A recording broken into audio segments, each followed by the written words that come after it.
So hey, here we are at Pinagbobong Elementary School.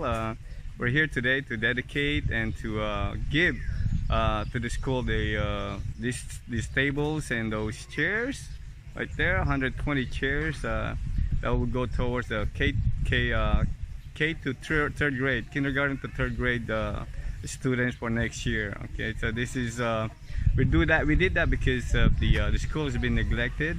The government here adopted a K-12 system, so now all the funding from the Department of Education are going towards building rooms for the 11th and the 12th grade.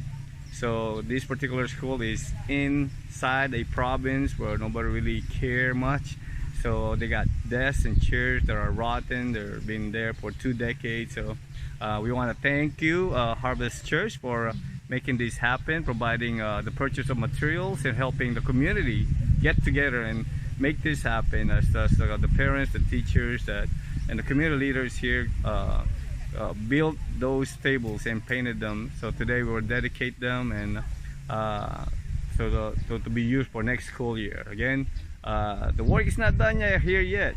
We got some rooftops, there are some rooms that needs to be fixed. So we look forward to working with this community in getting the school be better in providing a safe and conducive to learning of the students for their education. So again, once again, we want to thank you and God bless.